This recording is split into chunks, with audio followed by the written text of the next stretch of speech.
आज एक नया टॉपिक पढ़ेंगे।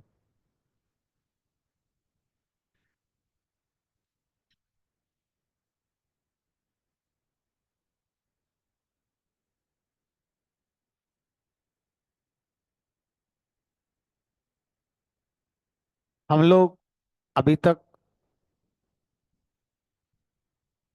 जो भी टेबल के अंदर कॉलम बनाते हैं,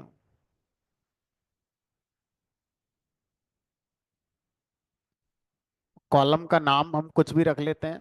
बट कॉलम के अंदर जो वैल्यूज आती हैं उनके लिए हम कुछ ऐसा लिखते हैं: इंटीजर, फ्लोट, वैरचर, ऐसा करके कुछ लिखते हैं। इन्हें हम क्या बोलते हैं यहाँ पर? Data types. हमारे डेटा का टाइप क्या रहेगा? क्या ये तीन ही होते हैं या इसके अलावा भी और होते हैं? और होने चाहिए हमारे। तो आज हम डेटा टाइप को एक्सप्लोर करना शुरू करेंगे कि अगर हम और डेटा टाइप्स की बात करते हैं तो और कौन कौन से डेटा टाइप्स हैं जो हमारा माई एसक्यूएल के अंदर आते हैं। एक एक करके इनको समझना शुरू करते हैं। तो अभी तक अगर हम देखें तो हम लोग कितने टेबल्स बना चुके हैं। अगर हम देखें तो इतनी टेबल हमने अपनी लगभग बना रखी हैं। ठीक है। और अगर आपसे कहा जाए कि कितने डेटाबेसेस बन गए हैं तो शो डेटाबेसेस करके आप देख सकते हैं। तो ये आपके वाला डेटाबेस जिस पर हम काम कर रहे हैं। तो अब बात करेंगे आज के टॉपिक की।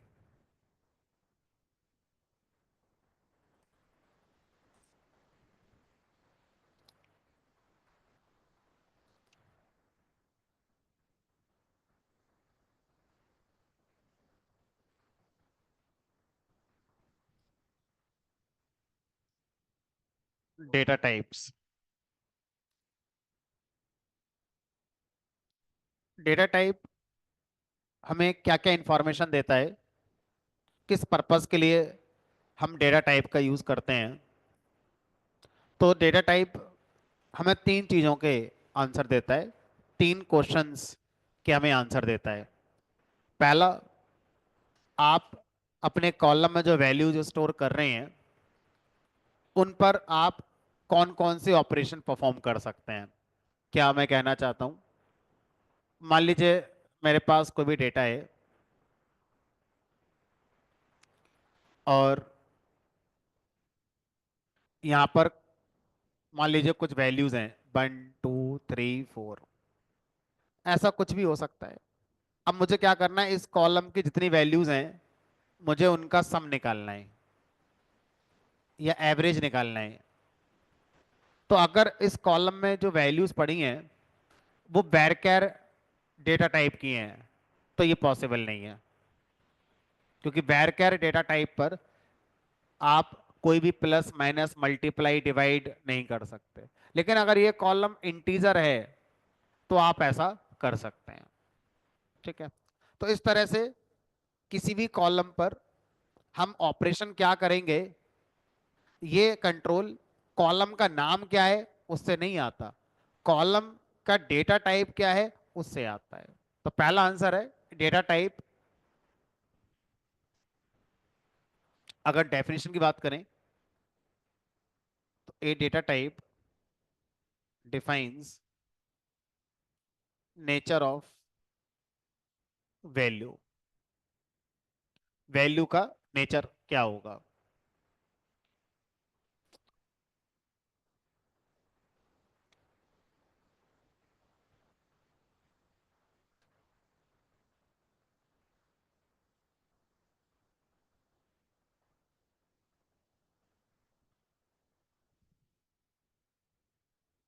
And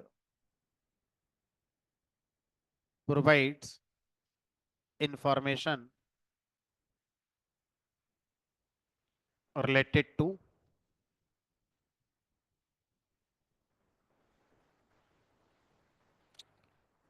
operations.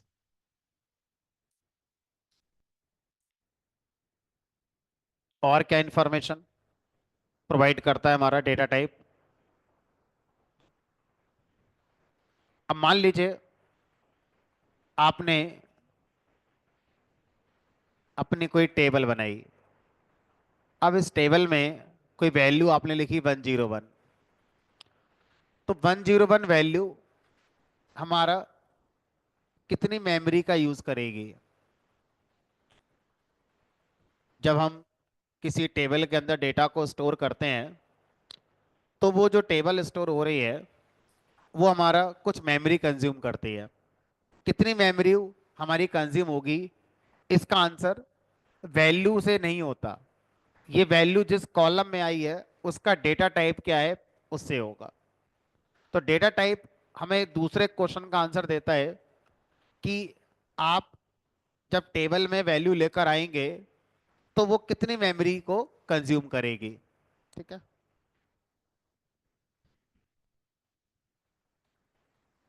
मेमोरी। तीसरा आंसर जो हमें मिलता है डेटा टाइप से वो होता है रेंज। रेंज का मतलब क्या है? रेंज का मतलब यह है, मान लीजिए कोई डेटा टाइप है जो ये कह रहा है कि भाई मेरे अंदर 10 वैल्यू आ सकती हैं फॉर एग्जाम्पल।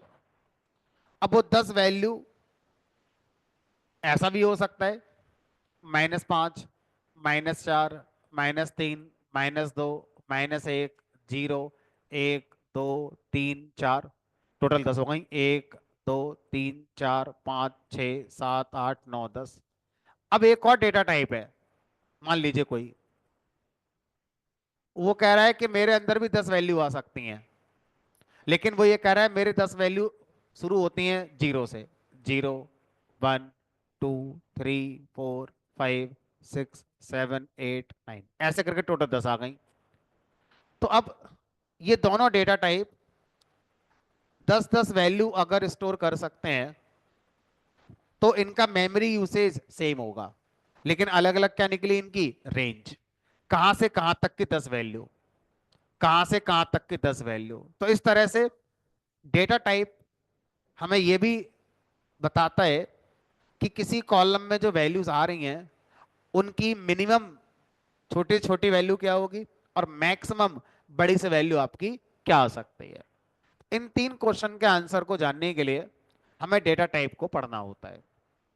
अभी तक क्या था? अभी तक हम लोग सिर्फ तीन डेटा टाइप को अपना प्रैक्टिस कर रहे थे, इंटीजर, फ्लोट और आपका वैरकैर। लेकिन ये तीन ही नहीं होते, बहुत सारे होते हैं। अभी मैं पढ़ना शुरू करूंगा, बाद में गिनेंगे तो ये 20+ निकल आएंगे। ठीक है, तो एक एक करके पढ़ना शुरू करते हैं। तो पहले क्या करा, पहले हम डेटा टाइप्स को डिवाइड कर लेते हैं। डिवाइड कैसे डिवाइड करेंगे? हमने कहा अगर हम सबसे पहले कैटेगरी बना लें तो न्यूमेरिक कैटेगरी,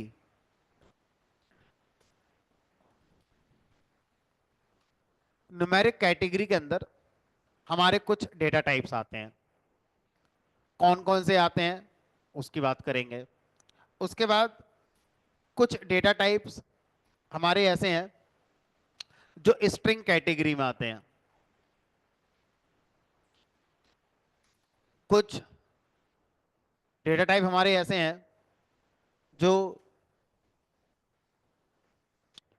डेट और टाइम की कैटेगरी में आते हैं।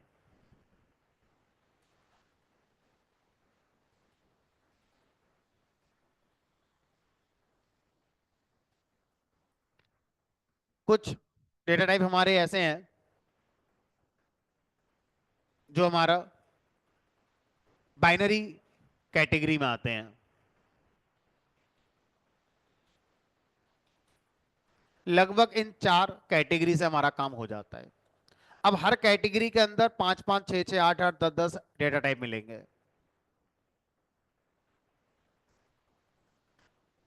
तो अब अगर मैं न्यूमेरिक कैटेगरी की बात करूं तो न्यूमेरिक कैटेगरी के अंदर जो डेटा टाइप्स हमारे आते हैं उसमें एक होता है हमारा टाइनी इंट। टाइनी इंट जो डेटा टाइप है, ये हमारा ऐसी न्यूमेरिक वैल्यू को स्टोर करता है जिसमें फ्रैक्शन पार्ट नहीं होगा, जिसमें दशमलव वाला पार्ट नहीं होगा। ठीक है, लाइक इंट, जैसे इंट होता है। तो टाइनी इंट और इंट में क्या डिफरेंस है? साइज का डिफरेंस है, रेंज का डिफरेंस है, ऑपरेशन का कोई डिफरेंस नहीं है। तो टाइनी इंट की अगर हम बात करें, तो टाइनी इंट हमारे लिए 1 बाइट मेमोरी का यूज करता है। 1 बाइट मेमोरी। और इसकी जो रेंज होती है वो होती है -128 से लेकर +127। तो अगर आप टाइनी इंट डेटा टाइप किसी कॉलम को देते हैं, तो उस कॉलम में आने वाली हर वैल्यू 1 बाइट मेमोरी कंज्यूम करेगी। और उसकी जो रेंज होगी वो -128 से लेकर +127 तक हमारी होगी। इसी तरह से एक और होता है हमारा, जिसका नाम है small int. Small int 2 bytes memory खाता है। इसकी रेंज होती है -32 767 से लेकर +32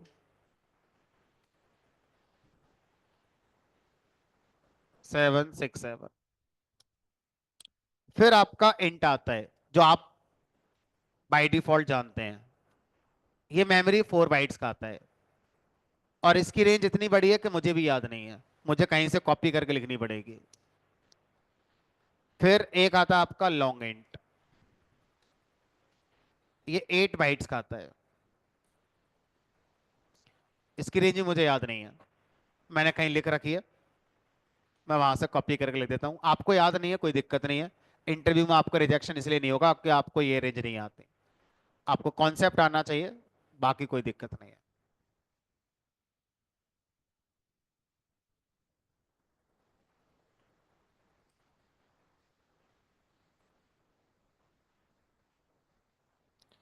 एक और होता है इसमें मीडियम इंट,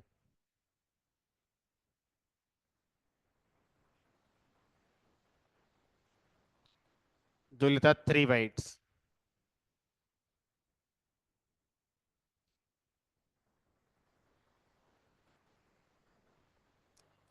लॉन्ग इंट ये लेता है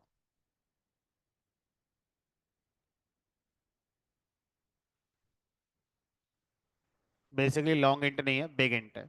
लॉन्ग इंट सी लैंग्वेज में चलता था, यहाँ बिग इंट होता है। अब सर इनका मतलब क्या है ये तो समझाइए पहले। तो मैं इसको प्रैक्टिकली करके दिखाता हूँ आपको, टेबल बनाकर। अभी तक आपका जो सफर रहा है वो इसके साथ रहा है।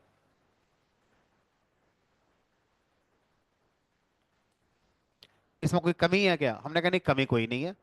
हम चीजों को एक्सप्लोर कर रहे हैं, और भी क्या क्या हो सकता है इसके अलावा। तो अब मैंने क्या करा, एक टेबल बनाई, क्रिएट टेबल इंट डेमो, जिसमें इंटीजर से रिलेटेड जितने डेटा टाइप होते हैं उनको हम लोग प्रैक्टिस करने की कोशिश करेंगे। तो एक C1 नाम से कॉलम बनाया, और जो इंटीजर डेटा टाइप का सबसे छोटा वेरिएंट होता है, जिसको टाइनी इंट प्रोनाउंस किया जाता है, वो हमने इसको वो दे दिया। फिर एक और कॉलम बनाया इसी टेबल में C2 नाम का, और इसके लिए स्मॉल इंट डेटा टाइप दे दिया। C3 कॉलम बनाया, इसके लिए मीडियम इंट हमने दे दिया। एक और बनाया C4, इसके लिए इंट दे दिया। C5 बनाया, और इसके लिए बिग इंट दे दिया।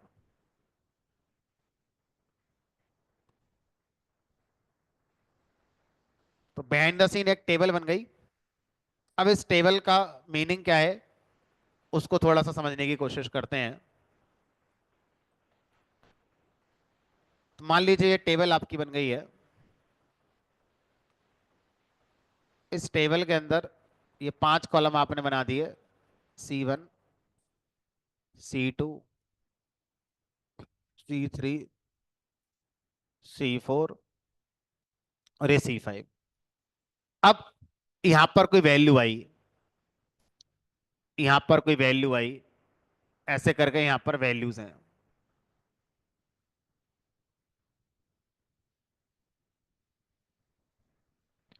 अब कहना क्या चाहते हैं, मान लीजिए C1 कॉलम में पहली वैल्यू आई कोई इंटीजर, आसान कर देते हैं, ठीक है, मान लो 10। यहां भी 10 आई, यहां भी 10 आई, यहां भी 10 और यहां भी 10। यहां कर दिया मैंने 20, यहां भी 20, यहां भी 20, यहां भी 20, यहां भी 20। अब पॉइंट ये है कि अगर C1 कॉलम का डेटा टाइप टाइनी इंट है तो हर वैल्यू जो C1 कॉलम में आएगी 1 बाइट मेमोरी खाएगी। यानी कि इसका जो खर्चा होगा 1 बाइट मेमोरी का होगा, इसका जो खर्चा होगा 1 बाइट मेमोरी का होगा। तो इस तरह से इस कॉलम में आने वाली हर वैल्यू 1 बाइट खाएगी। अब अगर हमने C2 कॉलम में कोई वैल्यू रखी है तो C2 कॉलम का डेटा टाइप आपने स्मॉल इंट रखा हुआ है। स्मॉल इंट कहता है कि मेरी हर वैल्यू 2 बाइट्स मेमोरी खाएगी। मतलब जो 10 यहां पर 1 बाइट मेमोरी में स्टोर किया गया था, अब उस 10 को C2 कॉलम में जब जगह दी गई है तो 2 बाइट मेमोरी खा रहा है। ये वाला वैल्यू हमने ये भी 2 बाइट खाएगा। हर वैल्यू 2 बाइट्स मेमोरी कंज्यूम कर रही है। अब जब यही वैल्यू को उठाकर हम C3 कॉलम में रख रहे हैं तो ये कह रहा है भाई मैं 3 बाइट खाता हूं, मेरी हर वैल्यू 3 बाइट खाएगी। 3 बाइट ये, 3 बाइट ये, 3 बाइट ये, 3 बाइट ये, 3 बाइट।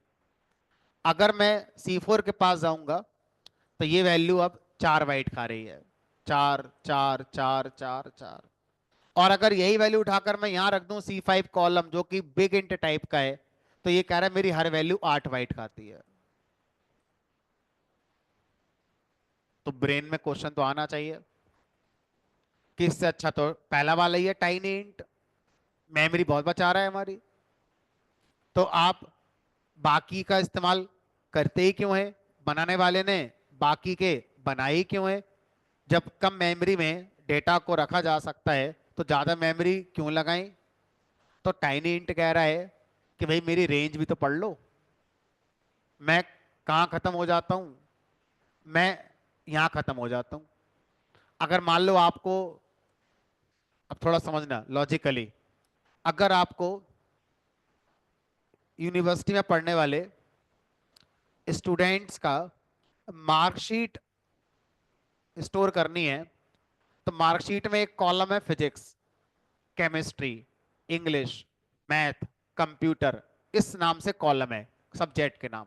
अभी बताओ किसी भी स्टूडेंट के मार्क्स कितने आ सकते हैं मैक्सिमम और मिनिमम, एक एक सब्जेक्ट के मार्क्स। भाई मैक्सिमम 100 आ सकते हैं, मिनिमम अगर नेगेटिव मार्किंग नहीं है तो 0 और नेगेटिव मार्किंग है तो -100। इससे बाहर तो आ नहीं सकते। तो इसका मतलब अगर मैं एक एक सब्जेक्ट के मार्क्स को स्टोर करूं तो टाइनी इंट मेरे लिए सफिशिएंट है, क्योंकि मुझे जो वैल्यू रखनी है मुझे रखनी उसी रेंज में है। तो मैं 4 बाइट खर्चा क्यों करूं मेमोरी का, मेरा 1 बाइट में काम हो जाएगा। लेकिन आपने कहा कि मुझे क्या करना है, ओटीपी स्टोर करना है और वो 4 डिजिट का होगा। अब ओटीपी अगर आप किसी कॉलम में स्टोर करोगे और उस कॉलम का डेटा टाइप टाइनी इंट लगा रखा है तो नहीं चलेगा, एरर आ जाएगी, क्योंकि ओटीपी 4 डिजिट का होगा और 1 बाइट रेंज में सिर्फ 2 से 3 डिजिट की वैल्यू आ सकती है, इससे बड़ी नहीं आएगी। तो फिर आपको कहां जाना पड़ेगा, स्मॉल इंट पे जाना पड़ेगा। अब आप बोलोगे नहीं सर, मुझे अपनी सैलरी स्टोर करनी है, एम्प्लॉयज बहुत सारे काम करते हैं किसी कंपनी में, तो उन सबकी सैलरी स्टोर करनी है। अब सैलरी 32,000 से ज्यादा बहुत लोगों की हो सकती है, हमने कहा मीडियम इंट लगा लो। इस रेंज में लगभग सबकी सैलरी आई जाती है ना। अब आप बोले नहीं, मुझे क्या करना है, मुझे और बड़ा डेटा स्टोर करना है ना, तो आप इंटीजर में चले जाओ।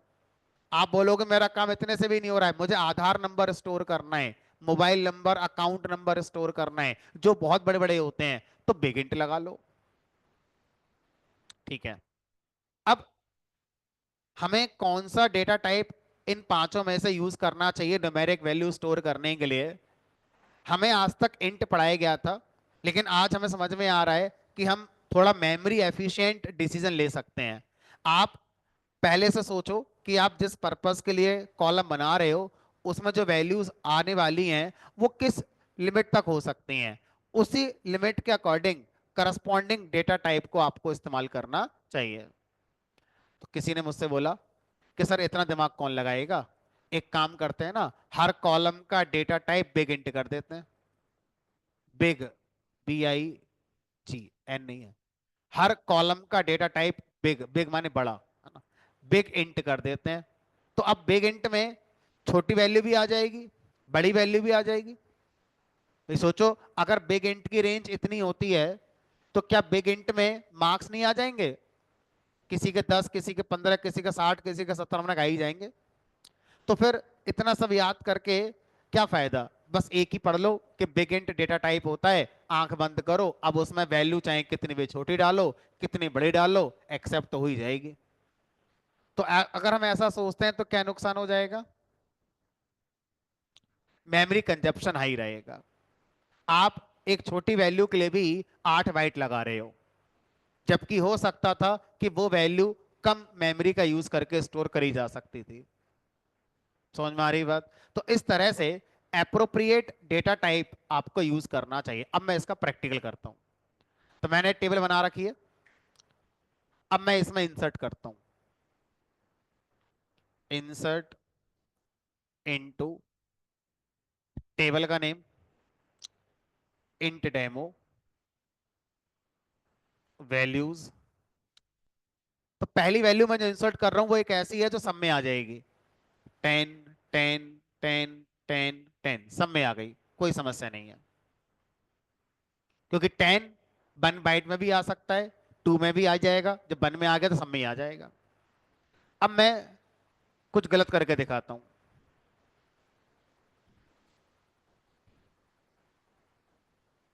तो मैंने लिखा यहां पर, पहले वाले को मैंने कहा कि भाई 130 स्टोर करके दिखाओ। अब C1 कॉलम कह रहा है कि मेरा डेटा टाइप आपने टाइनी इंट कर रखा है, और टाइनी इंट में इस रेंज को सपोर्ट नहीं किया जाता, क्योंकि उसकी रेंज 127 पे खत्म हो जाती है। तो एरर आएगी। अब आप ये थोड़ी सोचेंगे कि ये तो सही है, ये तो सही है, ये सही है। कोई भी कमांड अगर सारी वैल्यूज के साथ सही है तब सही मानी जाएगी। अगर एक वैल्यू गलत है और बाकी सही है, तो इट डजंट मीन ना कि बाकियों को इंसर्ट कर दो और इसको मत करो, ऐसा नहीं होगा। तो मतलब ये एरर मानी जाएगी। एरर क्या होगी वो हम पढ़ना है। एरर आ रही है आउट ऑफ रेंज। किसके लिए आउट ऑफ रेंज है? For column C1। क्योंकि C1 कॉलम का डेटा टाइप की रेंज मैक्सिमम ये है, ये वैल्यू नहीं आ सकती। ठीक है। तो अब टाइनी इंट का जो रेंज का पॉइंट है समझ में आ रहा है। अब मान लीजिए मैं इसको लिमिट कर देता हूं 120 पे ही। अब आते हैं स्मॉल इंट के पास। स्मॉल इंट कह रहा है कि मेरे अंदर 32767 ये आखिरी वैल्यू है, इससे बड़ी वैल्यू मेरे अंदर नहीं चलेगी। हमने क्या करा, इससे बड़ी थोड़ी सी कर दी। मान लो यहां पर मैंने 8 लगा दिया, 32,768 कर दिया। तो C2 कॉलम कह रहा है स्मॉल इनटू में, और मेरी रेंज यहां पर नहीं है, मैं खत्म हो जाता हूं उससे पहले ही। अगर आप ये रेंज दोगे तो मैं एरर दे दूंगा, क्योंकि मैं कैपेबल ही नहीं हूं इतना स्टोर करने के लिए। Out of range for C2। अब मैंने इसको इस रेंज की वैल्यू दे दी, ये सही है, हो जाएगी। अब अगर मैं आपसे कहूं तीसरे वाले के पास चलते हैं। तो तीसरे वाले ने कहा कि मेरी आखिरी रेंज ये है, इससे बड़ी मत दे देना मुझे। हमने कहा नहीं, एक बड़ी करेंगे क्योंकि हमें पहले एरर देखनी है। अब आउट ऑफ रेंज किस कॉलम के लिए? C3 के लिए। तो मैंने इसको सही कर दिया। अब चौथे वाले पर आ गए। चौथा वाला कह रहा है मेरी मैक्सिमम वैल्यू, यानी कि जो इंट है, वो कह रहा है ये होती है, इससे बड़ी वैल्यू आप मुझे दोगे तो एरर दे दूंगा मैं। हमने कहा चलो एरर दो, पहले वही देखना है। आउट ऑफ रेंज किसके लिए? C4 कॉलम के लिए। तो मैंने इसको अब इसकी रेंज की वैल्यू दे दी। अब यहां पर आ जाते हैं।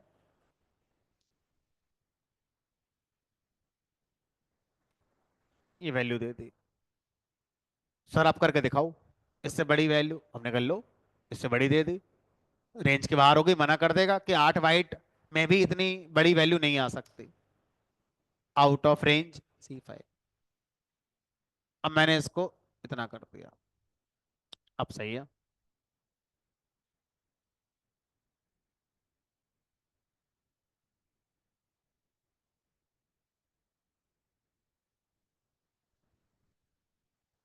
अब आप मुझसे पूछोगे जरूर कि सर अगर इससे बड़ी वैल्यू हो गई तो? बिग एंड से बड़ा? हमने कहा आएगा, अभी आएगा। अभी न्यूमेरिक कैटेगरी खत्म नहीं हुई है, अभी चल रही, 5 हुए हैं, अभी 5 6 और हैं। मिल जाएगा उनमें से कोई एक। तो हमारे पास ऐसा डेटा टाइप भी है जो अनलिमिटेड है। आपकी रैम में जगह होनी चाहिए बस। अगर रैम में जगह है तो वो काम करेगा, रैम में जगह नहीं है तो एरर आएगी। अगर हम रियल लाइफ को देखें तो सर अच्छा ये बताओ, हम इनको याद कैसे करेंगे? हमने कहा क्यों कर रहे हो, मुझे याद नहीं है, आप क्यों याद करना चाहते हो? जबकि मैं कब से पढ़ा रहा हूं, मुझे बस शुरू के 2 3 याद हैं, वो भी 2 ही याद हैं। मुझसे ये याद नहीं हुई अब तक। सोचो मैं आपसे पूछूं आपका मोबाइल नंबर क्या है, अपना ही याद होगा बस। किसी और का पूछूं तो बड़ा मुश्किल से निकलेगा याद आपको। चाहे वो आप है, चाहे मैं हूं, चाहे दुनिया का कोई भी इंसान है। ऐसा क्यों? क्योंकि 10 डिजिट का होता है। इतना बड़ा नंबर याद कैसे करेगा कोई हमारा दिमाग? इसी वजह से ये जो रेंजेस हैं, इनको याद आपको नहीं करना है, एक लमसम। अगर मैं आपसे कहूं यहां तक तो आप रट लोगे, लेकिन जब यहां तक की बारी आए तो आप ना नंबर ऑफ डिजिट पे काम करो। 1 2 3 4 5 6 7, एक कम कर दो सेफ साइड। 6 डिजिट की बड़ी से बड़ी वैल्यू, 6 डिजिट की छोटी से छोटी वैल्यू मीडियम इंट में आ जाती है। अब मुझे रेंज एग्जैक्ट नहीं पता, वो गूगल से देख ली जाएगी, लेकिन एक आइडिया मुझे हो गया कि 6 डिजिट में मीडियम इंट मुझे परेशान नहीं करेगा। ठीक है। इसी तरह से मीडियम इंट में अगर हम देखें, सॉरी मीडियम इंट, इंट में अगर हम देखें तो कितनी रेंज हो गई? 1 2 3 4 5 6 7 8 9 10, एक कम कर लो। 9 डिजिट की कोई भी वैल्यू ले आओ, चाहे नेगेटिव वाली चाहे पॉजिटिव वाली, सब आ जाएंगे इंटीजर में। अब इसी तरह से अगर मैं यहां देखूं तो 1 2 3 4 5 6 7 8 9 10 11 12 13 14 15 16 17 18 19, एक कम कर दो। 18 डिजिट की कोई सी वैल्यू ले आओ, छोटी से छोटी बड़ी से वैल्यू, बिग इंट में आ जाती है। अब इतना ध्यान होना चाहिए बस हमारे लिए, एग्जैक्ट किसी को नहीं आता, है ना।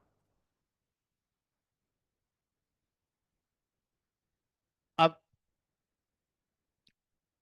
मैं आपको एक फार्मूला बता देता हूं, जिस फार्मूले से आप ये सबकी रेंज निकाल सकते हो। ठीक है, एग्जैक्ट रेंज निकाल सकते हो एक फार्मूले से। फार्मूला है माइनस, बाहर ब्रैकेट में 2 की पावर n-1 से लेकर प्लस 2 की power n-1 where n is equal to number of bits. ये फार्मूला याद कर लो, सबकी रेंज निकलेंगी पांचों की, एग्जैक्ट रेंज निकलेंगे एकदम। एक की निकल कर दिखा देता हूं मैं, बाकी घर बैठ के आराम से कैलकुलेटर से निकालना। तो अब इसकी निकालते हैं। माइनस बाहर ब्रैकेट 2 की पावर n, n का मतलब है नंबर ऑफ बिट्स। हमारा टाइनी इंट कितनी मेमोरी कंज्यूम करता है? वन। वन क्या? बाइट। मुझे इस फार्मूले में एन का मतलब बिट्स में बताना होता है, तो बताओ वन बाइट में कितने बिट्स होते हैं?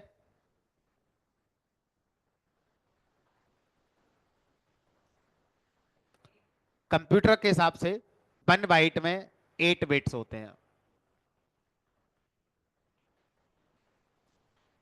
ठीक है, तो मैं यहां पर 8 - 1 कर दूंगा, से लेकर प्लस 2 की पावर 8 - 1 - 1।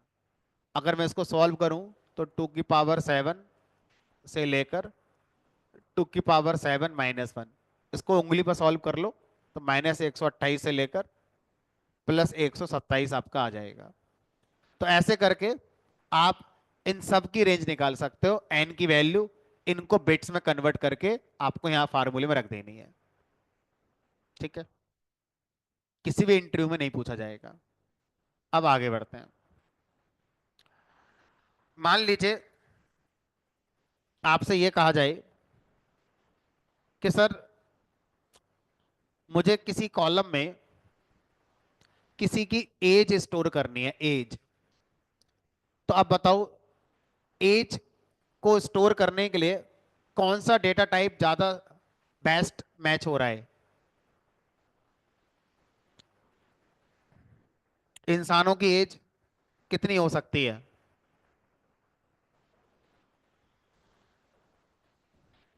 इतनी तो नहीं होगी, इतनी भी कहां होती है। अब पुराने जमाने में शायद इससे ज्यादा निकल जाता होगा आदमी, आज के जमाने में तो कहीं निकलेगा। पहले ही बोलेगा रहने दो यार, चलते हैं अब, कुछ नहीं यहाँ पे, है ना। तो अगर मैं कहूं तो एज की जो वैल्यू है वो शायद टाइनी इंट में आ जानी चाहिए, जनरली, इन जनरल। लेकिन क्या एज कभी नेगेटिव हो सकती है? एज कभी नेगेटिव नहीं हो सकती। तो मैं कोई ऐसा डेटा टाइप, एक ऐसा डेटा टाइप चाहता हूं जिसमें नेगेटिव वैल्यू ना आती हो।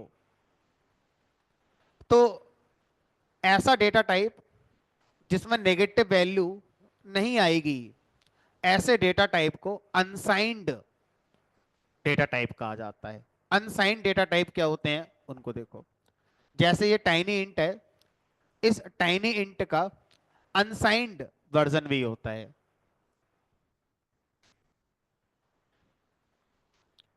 तो मैं यहां पर इसी के नीचे लिख दे रहा हूं, आप अपने नोट्स में आगे जहां लिख रहे हो वहां लिख देना। तो अगर इस टाइनी इंट को मैं यहां पर साइंड के साथ यूज करूं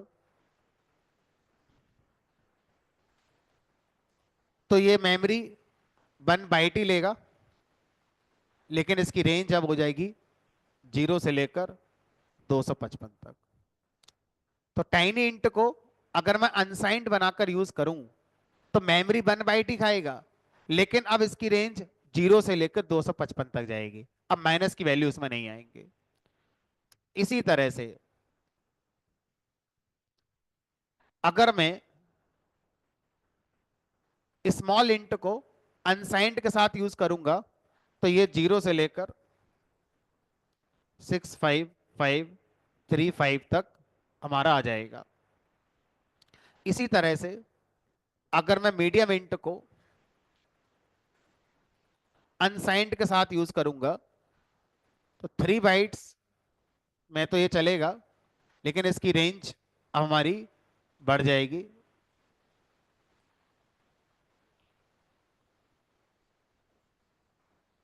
और ये इतनी हो जाएगी। इसी तरह से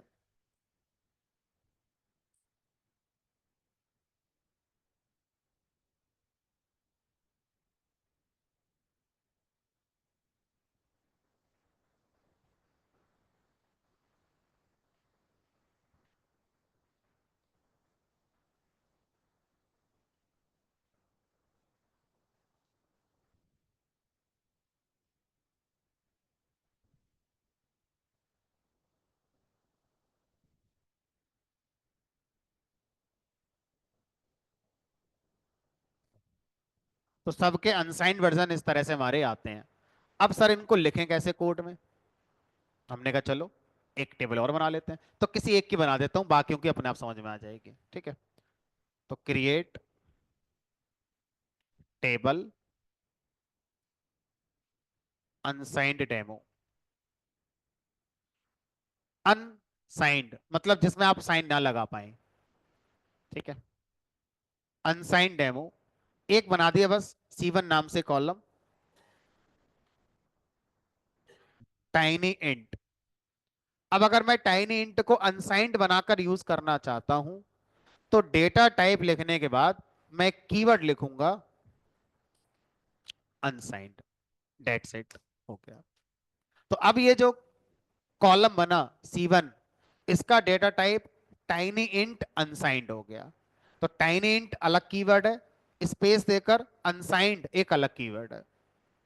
अब इस कॉलम में हर वैल्यू 1 बाइट मेमोरी कंज्यूम करेगी, लेकिन उसकी रेंज बदल गई है। अब उसकी रेंज माइनस वाली हटकर प्लस वाली हो गई और प्लस वाली बढ़ गई।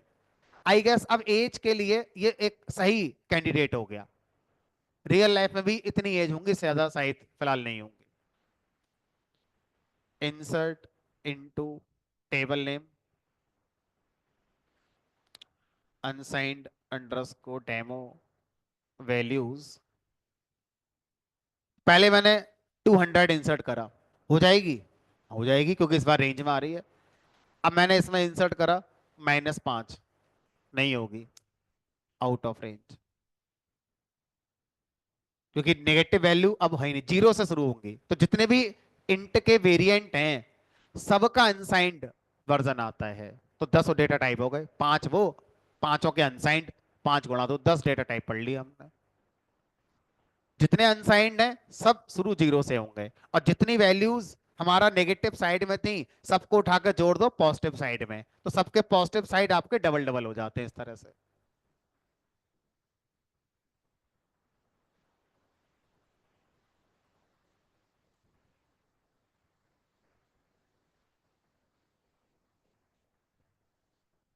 चलो अब सर वो जो बिग इंट है ना, बिग इंट कह रहा है कि 18 डिजिट के बाद मैं खत्म हो जाता हूं। हमें दुनिया में एक ऐसी वैल्यू मिल गई जो इससे बड़ी होती है। क्या होगी इससे बड़ी वैल्यू दुनिया में? आधार 12 14 का, बैंक का अकाउंट नंबर 16 डिजिट, 16 से ज्यादा शायद मैंने कभी देखा नहीं है किसी बैंक का खाता है।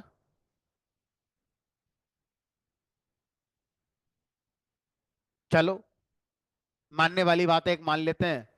कोई ये कहे कि पृथ्वी का जन्म कब हुआ, तो किसी ने कहा भाई इतने करोड़ों साल पहले हुआ। हमने कहा सेकंड में लिख के दिखाओ,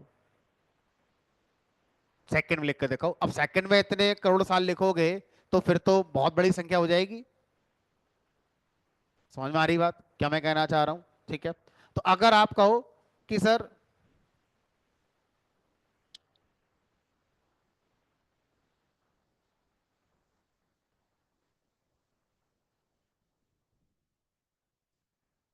आप जब बिना अनसाइंड के डेटा टाइप लिख रहे हैं, तो चाहे बड़ी नेगेटिव के साथ हो चाहे पॉजिटिव के साथ हो, दोनों में एरर आएगी। मतलब अगर मैं -129 कर दूंगा यहां पर तो एरर आ जाएगी, इसमें अगर एक बड़ी कर दूंगा तो इसमें भी एरर आ जाएगी, दोनों में एरर आएगी। ठीक है। चलो तो अब कोई बोला मैंने अपनी गैलेक्सी में तारे गिन लिए कितने थे, अब जो संख्या आई वो इतनी है कि 18 डिजिट से बड़ी है वो। अब बताओ कहाँ स्टोर करूं मैं? मतलब यूनिवर्स से रिलेटेड कैलकुलेशन ही 18 डिजिट से बड़ी हो सकती हैं। हमारे व्यवहारिक जो वैल्यूज है हमारे आसपास की दुनिया में यूज होने वाली, उसमें तो शायद इससे बड़ा नहीं निकलेगा कुछ। साइंटिफिक लेवल पर आप कुछ कैलकुलेशन कर रहे हैं, लाइट की स्पीड से लेकर कहीं जा रहे हैं, है ना, तो शायद हो सकता है। तो एक डेटा टाइप आया जिसका नाम है डेसिमल। डेसिमल डेटा टाइप कह रहा है मेरा इस्तेमाल करो, मैं जितनी बड़ी कहोगे उतनी बड़ी वैल्यू स्टोर करूंगा। हमने कहा फिर बताओ मेमोरी साइज कितना है आपका? बोला डायनामिक, फिक्स है ही नहीं, क्योंकि आपकी वैल्यू कितनी बड़ी है उसके हिसाब से मेरा साइज होगा, पहले से कोई साइज नहीं पता इसका। हमने कहा अच्छा। तो अब डेसिमल कह रहा है कि जब मेरा इस्तेमाल करोगे तो बाय डिफॉल्ट मैं 10 डिजिट के लिए काम करता हूं। By default it can store 10 digits. लेकिन अगर आप डेसिमल का यूज करते समय यहां पर डिजिट्स बता दें, तब आप जितने चाहें उतने डिजिट स्टोर कर सकते हैं। क्या कहना चाहते हो? हमने कहा कोड में आते हैं सीधा।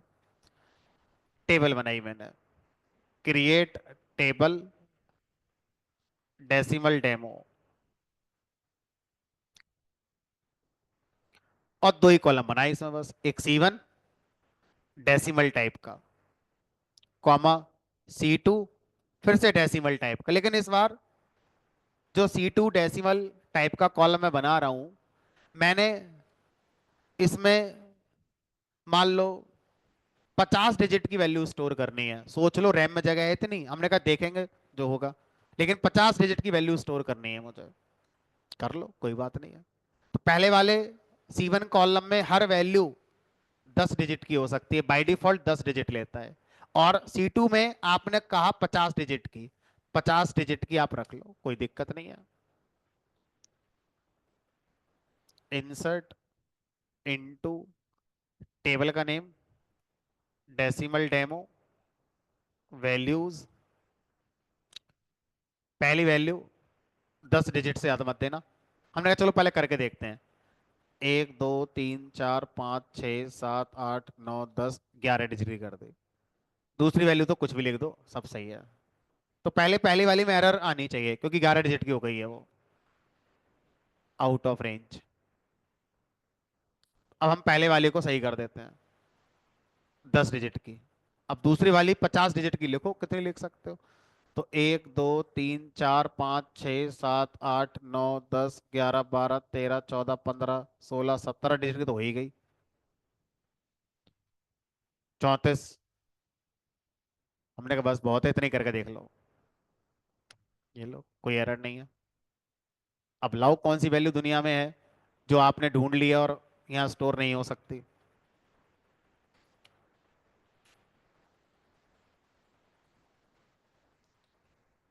लेकिन ये गलत करा है आपने। आपको नहीं पता कि मेमोरी कितनी हाई कंज्यूम हो रही है आपकी। और अभी तो ये एक वैल्यू आई है, अब ऐसी दूसरी वैल्यू आएगी, फिर तीसरी आएगी, फिर चौथी आएगी। एक पॉइंट आएगा जल्दी, आपका क्रैश हो जाएगा सिस्टम। मतलब अचानक से कमांड प्रॉम्प्ट हैंग हो जाएगा आपका। क्यों हो जाएगा? मेमोरी नहीं बची होगी। तो ये आप करो, लेकिन तब करना जब आपकी रैम कई जीबी की हो, इवन टीबीओ में हो। मतलब जो क्लाउड कंप्यूटर होते हैं वहां पर ऐसा आप करो आसानी से, कोई दिक्कत नहीं है।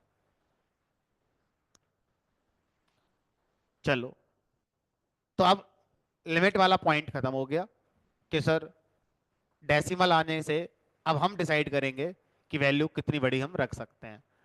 डे टू डे लाइफ में हमारे लिए इंटीजर बिगिंट सफिशिएंट होता है। रेयर केस में यहां तक जाने की जरूरत पड़ती है। कोई बात नहीं, अब आगे चलते हैं। तो अब हमसे कहा गया कि सर मुझे एक वैल्यू स्टोर करनी है किसी भी टेबल में। आपने पहले वाली बनाई थी इंटीजर वाली, एक बार उसे दिखाओ जो सबसे पहले वाली बनाई थी। अगर मैं इसमें वैल्यू इंसर्ट करते समय ऐसे लिख दूं 12.6, तो अब ये बताओ क्या C1 कॉलम में 12.6 स्टोर हो जाएगा? नहीं होना चाहिए, क्योंकि C1 कॉलम क्या, जितने भी कॉलम है सब किस कैटेगरी से बिलोंग करते हैं? इंटीजर। और इंटीजर वो न्यूमेरिक होता है जिसमें दशमलव की संख्याएं नहीं आती। लेकिन मैं चाहता हूं स्ट्राइक रेट क्रिकेट में, बैंक का rate of interest banking software में, हमारे परसेंटेज एग्रीगेट परसेंटेज आए। ठीक है, तो ऐसी दुनिया में बहुत सी वैल्यू है जहां पे दशमलव के बिना काम नहीं होगा। ठीक है, एरर तो नहीं आई सर? तो 12 का 13 बना दिया होगा उसने, राउंड कर दिया होगा अपने आप से।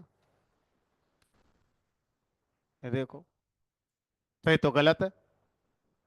अगर बार मान लो दो स्टूडेंट हैं, एक के मार्क्स आए 98.6, एक के आए 98.7, तो दोनों के मार्क्स इंटीजर में जाएंगे तो दोनों के मार्क्स क्या बन जाएंगे फिर?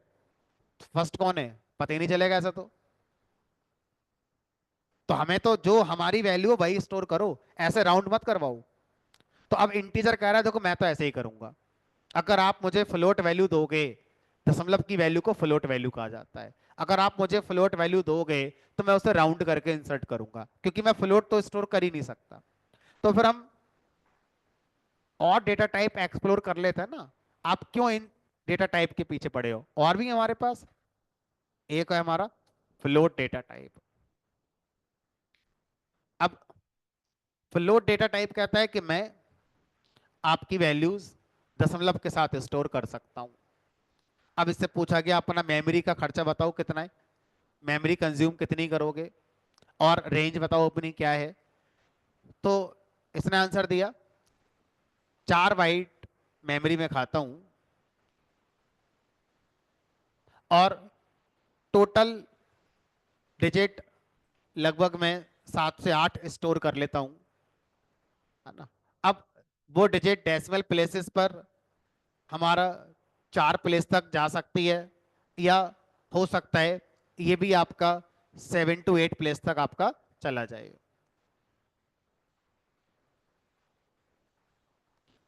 सर इसका मतलब समझ में नहीं आया। हमने कोई बात नहीं, अभी मैं करके दिखाऊंगा तो समझ में आएगा।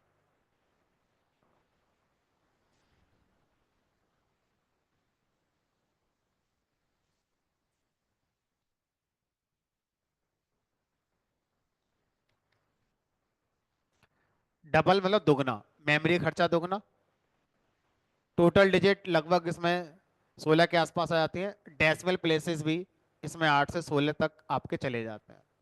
चलो करके दिखाते हैं। फ्लोट, क्रिएट टेबल, टेबल का नाम फ्लोट डेमो, 2 कॉलम बना दिए, C1 फ्लोट डेटा टाइप का, C2 डबल, डबल माने दुगना, डबल डेटा टाइप का। तो फ्लोट से बढ़कर डबल है, डबल का मतलब दुगनी मेमोरी खाएगा और दुगनी एक्यूरेसी देगा, इसलिए इसका नाम डबल रखा गया है। कोई बात नहीं, देखते हैं क्या कहना चाह रहा है ये। तो अब यहां पर टेबल बन गई जिसमें 2 कॉलम है, एक में फ्लोट, एक में डबल। अब इंसर्ट करो, insert into float demo values. C1 column में मैंने कोई वैल्यू डाली, मान लो मैंने लिखा यहां पर, अगर मैं आपसे कहूं कि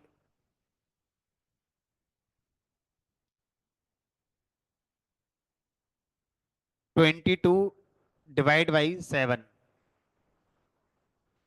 कितना होगा, ये वैल्यू आएगी। कभी जान पहचान हुई है इससे आपकी? इस वैल्यू को क्या बोलते हैं? पाई, पाई आर स्क्वायर, सर्कल कैरी निकालते हैं तो पाई की वैल्यू जो होती है वो 22/7 या ये होती है। चलो ठीक है। तो अब मैं चाहता हूं कि इसमें यही वैल्यू को स्टोर करो, ये जो वैल्यू आई है इसी को स्टोर करो। हमने कहा लो, कर दिया। अब यही वैल्यू स्टोर करते हैं डबल में। अब देखते हैं क्या डिफरेंस आता है, आता है कि नहीं आता, एक ही बात है, क्या फर्क है। क्वेरी होके कोई दिक्कत नहीं है, सेलेक्ट करके देखते हैं। Select star from float demo. हाँ भाई अब देख लो, 1 2 3 4 5, यानी कि ये 5 प्लेस तक गया, उसके आगे नहीं गया। और ये 1 2 3 4 5 छ, 7, 8, 9, 10, 11, 12, 13, 14, 15 प्लेस तक चला गया। कॉन्सेप्ट ये कहता है कुछ मामलों में ऐसा होता है कि जो फ्लोट है वो अपनी एक्यूरेसी 8 प्लेस तक दिखा सकता है। ऐसा हो सकता है, और ये पहले से फिक्स नहीं होता, अनसर्टेन है। आप कंट्रोल नहीं कर सकते कि कितनी दिखाएगा। जैसा भी यहां पर इसने 1, 2, 3, 4, 5 दिखाई, हो सकता है कुछ और इंसर्ट करो तो उस वैल्यू को वो 6, 7 प्लेस तक ले जाए, लेकिन 8 से ज्यादा प्लेस तक लेके वो बिल्कुल नहीं जाएगा, कुछ भी हो जाए। लास्ट लिमिट दशमलव के बाद 8 दिखाने की है, उससे ज्यादा वो नहीं दिखा पाएगा। अब जो फ्लोट कॉलम है ये कह रहा है कि मैं इससे दुगना हूं मैक्सिमम को लेकर, तो मैं दशमलव के आगे जो संख्याएं लिखी हुई हैं मैं 16 प्लेसेस तक दिखा सकता हूं, इससे ज्यादा मैं नहीं दिखा पाऊंगा। ठीक है, तो इस तरह से हमारी कहानी हो जाती है कि ये हमारा क्या है। अब कई बार क्या होता है कि फ्लोट टोटल डिजिट दशमलव के पहले, दशमलव के बाद कितनी हो सकती हैं उन पर भी लिमिट लगा लेता है। 7 से 8 टोटल कितनी है, 1, 2, 3, 4, 5, 6। तो कुछ मामलों में total number of digit float में 7 से 8 आ सकती हैं, इंक्लूडिंग दशमलव के पहले वाली डिजिट, दशमलव के बाद वाली डिजिट। इसी तरह से डबल कहता है कि टोटल में लगभग 16 डिजिट तक दिखा लेता हूं, इंक्लूडिंग दशमलव से पहले वाला हिस्सा और दशमलव के बाद वाला हिस्सा। सोचो अगर यहां पर ऐसे हो जाता, 3 की जगह 1, 2, 3 होता तो आगे के 3 कट जाते हैं, इतने दिखा पाता बस वो, क्योंकि टोटल डिजिट भी मैनेज करनी है। सिर्फ ऐसा नहीं है कि दशमलव के बाद 16 प्लेस आ जाएंगे, ओवरऑल जो डिजिट हैं वो मैनेज करते हुए इस तक पहुंच सकते हैं। हमेशा इतनी आएंगी जरूरी नहीं है। ठीक है, चलो, तो इस तरह से हमारा जो फ्लोट और डबल है, अगर हम मोटा मोटा देखें तो एक्यूरेसी लेवल में हमारा डिफरेंस आता है। अब ये बताओ कौन ज्यादा एक्यूरेट है, कौन सी वैल्यू ज्यादा एक्यूरेट है, ये वाली या ये वाली? सेकंड वाली, क्योंकि इसमें ज्यादा प्लेस तक आप जा पा रहे हो, ज्यादा आप क्या कर पा रहे हो, डिसीजन मेकिंग अच्छी ले पाओगे। ठीक है, फ्लोट और डबल के बाद अब कोई बोला मुझे तो दशमलव के 50 स्थानों तक जाना है, मतलब दशमलव के बाद 50 प्लेस चाहिए मुझे, इतनी एक्यूरेसी चाहिए मुझे। तो फिर कौन आ गया, डेसिमल फिर आ गया। डेसिमल कह रहा है मुझे फिर याद कर लो, मैं इस पर्पस के लिए भी यूज किया जा सकता हूं।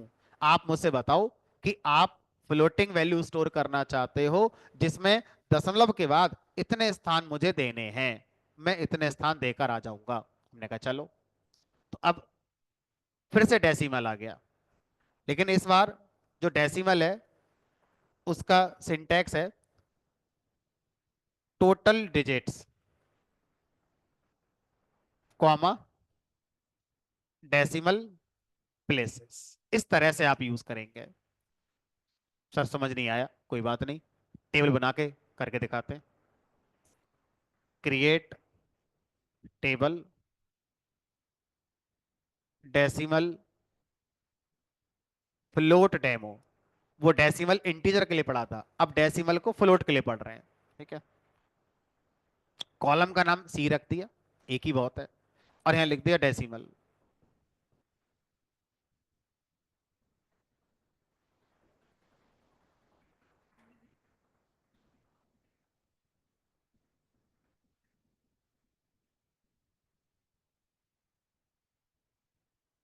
बताओ दोबारा क्या कह रहे हो?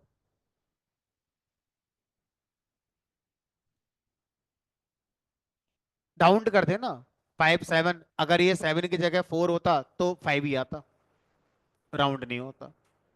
ठीक है, तो फ्लोट और डबल दोनों में एक समस्या और है, हमारे नंबर को वो राउंड करके स्टोर कर सकते हैं, एग्जैक्ट जो मैंने कहा है जरूरी नहीं है वही स्टोर करें, राउंड करके स्टोर। जैसे अभी इन्होंने आइडेंटिफाई करा कि यहाँ पर ये 6 है 8 के बाद, जबकि मेरा 8 के बाद 5 था, तो उसने क्या करा, जब इन सबको यहाँ पर इग्नोर करा तो इसको बनाकर एक राउंड करके आगे बना दिया उसने।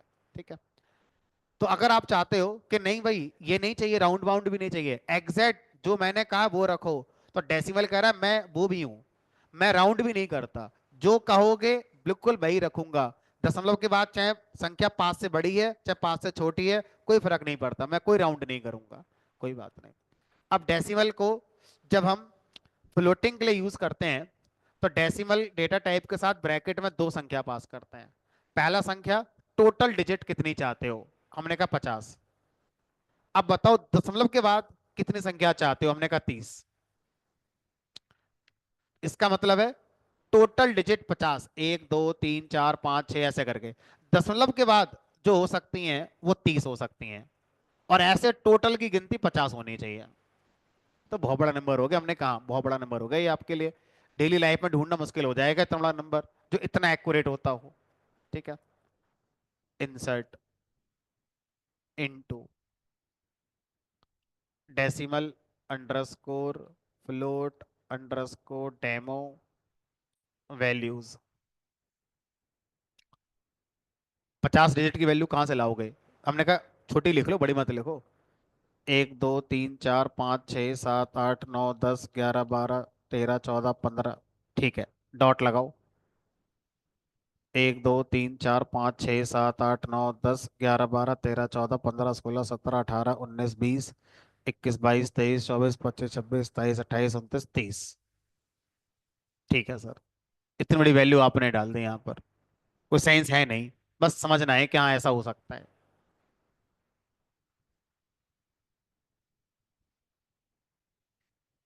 गिनती मेरी गड़बड़ हो गई होगी तो एरर आ जाएगी, गिनती मेरी सही है तो चल जाएगा, तो देखेंगे। चल गया सर आपका, यानी गिनती सही थी आपकी। Select star from decimal underscore float underscore demo. देखो, कहीं कोई राउंड का कंसेप्ट नहीं है, जो जैसा है बिल्कुल वैसा है।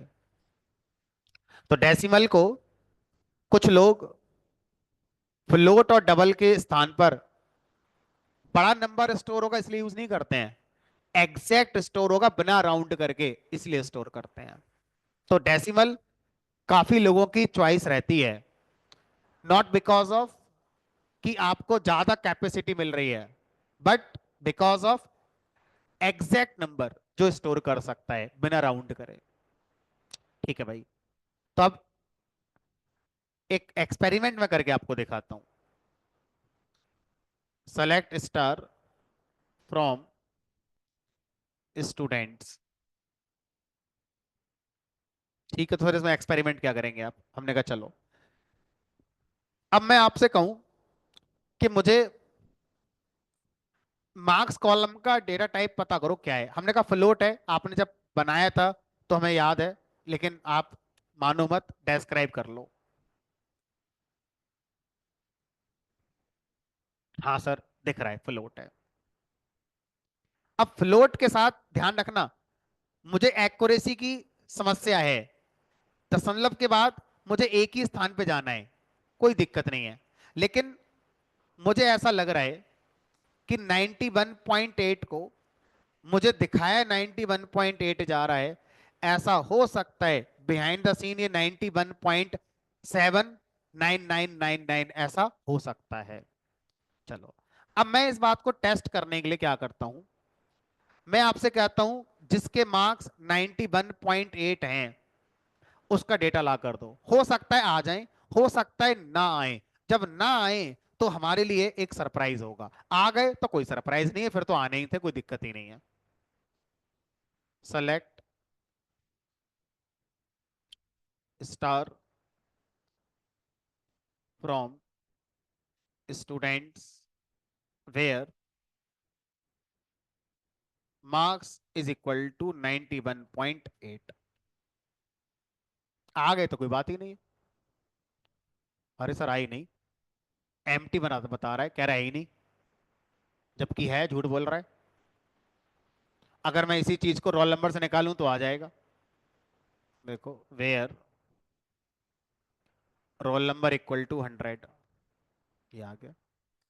इंटीजर जैसा दिखता है वैसा ही स्टोर होता है, फ्लोट और डबल ये धोखा देते हैं।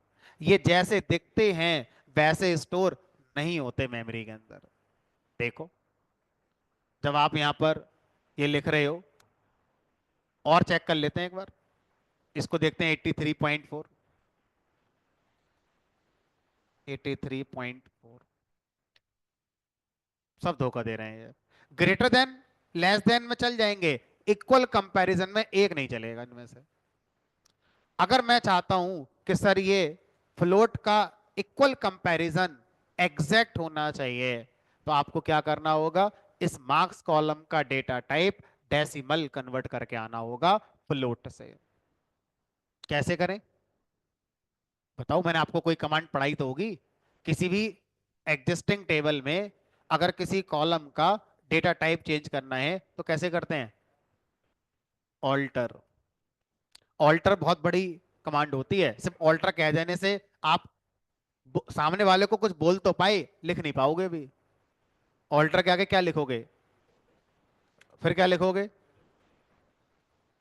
फिर क्या लिखोगे, लंबी कहानी है इसकी बहुत। सिर्फ ऑल्टर से काम होता है, एक आउटर पिक्चर है बात टालने के लिए। एग्जैक्ट पूरा जब लिखोगे तब समझ में आएगा। ऑल्टर टेबल, टेबल का नेम, मॉडिफाई कॉलम, कॉलम का नाम, मार्क्स। अब डेटा टाइप बताओ क्या देना चाहते हो, डेसिमल। कितनी वैल्यू स्टोर करोगे, हमने कहा चलो वैसे तो 3 डिजिट ही आएंगी, इससे ज्यादा तो आएंगी नहीं हमारी। 3 डिजिट आएंगी, और दशमलव के बाद हमारी कितनी होनी चाहिए। अब मान लो किसी का 100 आ गए तो 100 दशमलव 0, तो सेफ साइड 4 कर लेते हैं। और दशमलव के बाद एक ही प्लेस बस, इससे ज्यादा की जरूरत ही नहीं है। अब देखते हैं, पहले टेबल नॉर्मल देखते हैं, उसके बाद देखेंगे कुछ चेंज गड़बड़ तो नहीं कर दी इसने। सब कुछ ठीक है भैया, 91.8 91.8 है, और जो जैसा था वैसा ही है। अब अगर मैं यहाँ पर सेलेक्ट कमांड वेयर मार्क्स 91.8 जो पहले चला रहा था, नहीं चल रही थी, अब देखते हैं चलेगी कि नहीं चलेगी, क्योंकि ऑलरेडी डेटा प्रेजेंट था। अगर डेसिमल कुछ नहीं कर पाया तो अब मुझे बस इसको प्रैक्टिकल समझाने के लिए एक नया रिकॉर्ड इंसर्ट करना पड़ जाएगा बस। और अगर डेसिमल इसको भी मैनेज कर रहा है कि जो एग्जिस्टिंग रिकॉर्ड है मैं उसको भी सही कर दूंगा, तो फिर ये चल जाएगा। देखते हैं हमारा नसीब क्या है। चल गया। तो फ्लोट और डबल इक्वल कंपैरिजन में आपका साथ नहीं देंगे। आप लगेगा कि सही है लेकिन वो साथ नहीं देंगे आपका। इसकी वजह मैंने आपको बताई, ये वैल्यू मेमोरी में जब स्टोर हुई होगी तो 91.7999 करके स्टोर हो गई होगी। ये वैल्यू जब स्टोर हुई होगी तो ये 88.6 नहीं हुई होगी, ये हो गई होगी 87 पॉइंट समथिंग करके 999 करके, ऐसा करके कुछ हमारी स्टोर हुई होगी। हर वैल्यू ऐसे ही स्टोर हुई होगी बिहाइंड द सीन। तो सर ये तो सही नहीं रहेगा, इसीलिए प्रोग्रामर अगर फ्लोटिंग डेटा पर इक्वल कंपैरिजन करना चाहता है, भले ही हमारा एक्यूरेसी लेवल दशमलव के बाद 2 स्थानों का है या 10 स्थानों का है, हमेशा वो डेसिमल वाले का इस्तेमाल करना पसंद करता है। और ये हाईली रिकमेंडेड है कि आप डेसिमल यूज करो फ्लोट और डबल की जगह पर, अगर ऐसा है तो। चलो, डेटा टाइप की लिस्ट में न्यूमेरिक डेटा टाइप ऑलमोस्ट हमारे खत्म हो गए। न्यूमेरिक में इतने ही है, इससे ज्यादा न्यूमेरिक में कुछ नहीं, क्योंकि डेसिमल जब आ गया तो कुछ बचा ही नहीं, सब कुछ उसमें खत्म हो जाता है डेसिमल में आके। ठीक है, अब आता है स्ट्रिंग कैटेगरी के डेटा टाइप। स्ट्रिंग का मतलब होता है सीक्वेंस ऑफ करेक्टर्स। करेक्टर में वो अल्फाबेट भी हो सकते हैं, सिंबल भी हो सकता है, डिजिट भी हो सकता है। ऐसे मानो जैसे किसी का एड्रेस स्टोर करना है, तो एड्रेस में अल्फाबेट भी आएंगे, डिजिट भी आएगा, सिंबल भी आएंगे, सब आएगा। तो स्ट्रिंग को अगर आप स्टोर करना चाहते हैं तो आपके पास पहला ऑप्शन आता है कैर डेटा टाइप। इसका साउंड है करेक्टर, कैर या character data type. Character data type कह रहा है कि मैं by default single character store करता हूं, है ना।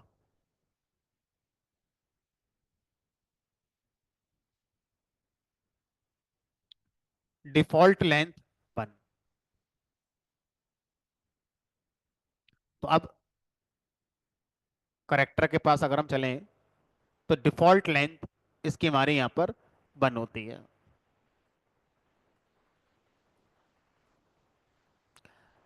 अगर आप करेक्टर डेटा टाइप को ज्यादा लेंथ के लिए यूज करना चाहते हो तो आपको अपनी लेंथ बतानी पड़ेगी।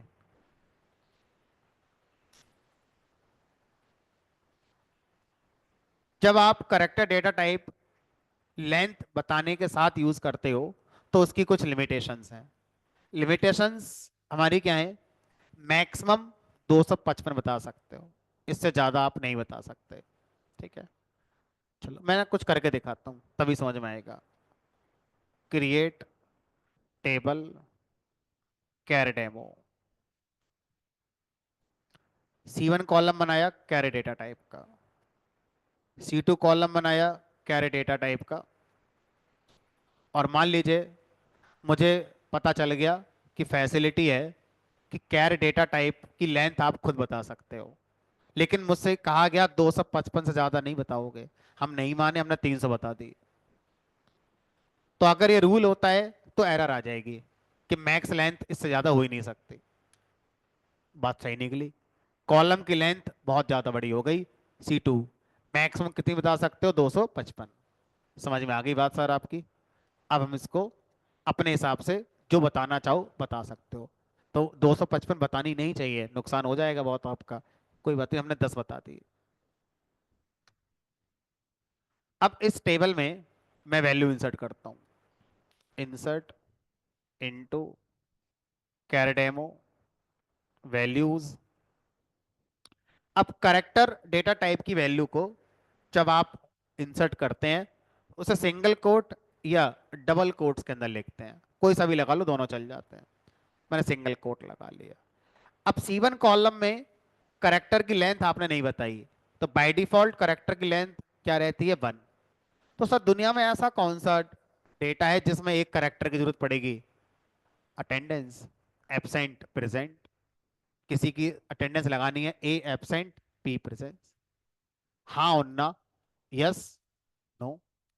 तो ऐसे दुनिया में ऐसे कुछ क्वेश्चन आंसर होते हैं जिनके लिए आपको सिंगल लेंथ पे ही काम करना है। केबीसी का सॉफ्टवेयर बनाना है, 4 ऑप्शन है। Option A, option B, option C, option D. दुनिया में ऐसी चीजें हैं जो सिंगल करेक्टर की होती हैं। ठीक है, हमने एक करेक्टर स्टोर, मान लो मैंने यहाँ पे प्रेजेंट लगा दी, कुछ भी लिख लो। अब इसने कहा 10 करेक्टर स्टोर कर सकते हो, तो 10 ये फिक्स है कि 10 ही करने पड़ेंगे? हमने कहा नहीं, आप कम कर दो। मान लो मैंने यहाँ पे लिख दिया सोनू, लेकिन यहां पर अब इसका एक खेल होगा। खेल ये है कि आपको 10 करेक्टर लिखने के लिए वो नहीं बोल रहा है। बिहाइंड द सीन जब सोनू जाके स्टोर होगा, ऐसे मान लो ये C1 कॉलम है, ये C2 है, तो यहां तो P आ गया। अब जब यहाँ सोनू आएगा तो सिर्फ सोनू नहीं आएगा, सोनू में 4 करेक्टर हैं, 6 स्पेस और आएंगे, 1 2 3 4 5 6। ये जाके स्टोर होगा मेमोरी के अंदर। यानी कि मेमोरी में 10 करेक्टर ही स्टोर होंगे। आपने 4 लिखे हैं तो 6 स्पेस अपनी तरफ से लगा दिया जाएगा, और मेमोरी में जब स्टोर होगा कॉलम के अंदर तो 10 करेक्टर बन के ही स्टोर होगा। तो अगर मैंने यहाँ पर 255 लिख दिया होता तो मेरा तो मेमोरी वेस्टेज बहुत हो रहा होता इंटरनली। हमने कहा इसलिए करेक्टर का इस्तेमाल सिंगल करेक्टर के लिए करना चाहिए, ज्यादा करेक्टर के लिए करेक्टर डेटा टाइप यूज नहीं करना चाहिए, दूसरा डेटा टाइप होगा उसका इस्तेमाल करना चाहिए। ठीक है, अब मैंने इसको गेट करके देखा, select star from car demo. अब होता क्या है, सेलेक्ट क्वेरी थोड़ा स्मार्टली काम करती है। अगर कोई कॉलम करेक्टर डेटा टाइप का है तो सेलेक्ट को पता चल गया कि इसमें 6 स्पेस आ रहे हैं। सेलेक्ट ने क्या कर, हमसे बिना पूछे, और हमसे पूछेगा भी नहीं और हम कुछ कर भी नहीं पाएंगे इसमें, जितने स्पेसेस ऐड करे गए थे सबको हटा देगा। और जब आपको आउटपुट दिखाएगा तो आपको लगेगा 4 ही तो करेक्टर हैं, 10 खाएं, स्पेस दिख ही नहीं रहे इसमें। मेमोरी में है दिखाते समय जो भी अपेंडेड करे गए थे स्पेसेस को, उनको ट्रंकेट कर दिया जाता है दिखाते समय। मेमोरी से अभी भी नहीं हटाए गए हैं। बिहाइंड द सीन जहां ये डेटा पड़ा होगा टेबल के अंदर, वहां अभी भी 10 कैरेक्टर ही होंगे सोनू के पास। दिखाते समय ये ट्रंकेट करके आपको दिखाया जाता है। तो इसीलिए आपको करेक्टर डेटा टाइप का इस्तेमाल ज्यादा वैल्यू स्टोर करने के लिए नहीं करना चाहिए। अब बात आती है मेमोरी साइज की, क्योंकि आप यहां पे लेंथ बता रहे हो 10 करेक्टर। अब इसका मेमोरी कंजप्शन कितना हुआ? तो एक करेक्टर 1 बाइट खाता है, तो 10 करेक्टर कितने बाइट खा रहे होंगे? 10 बाइट। ये बात यहां पर लिख दिया मैंने।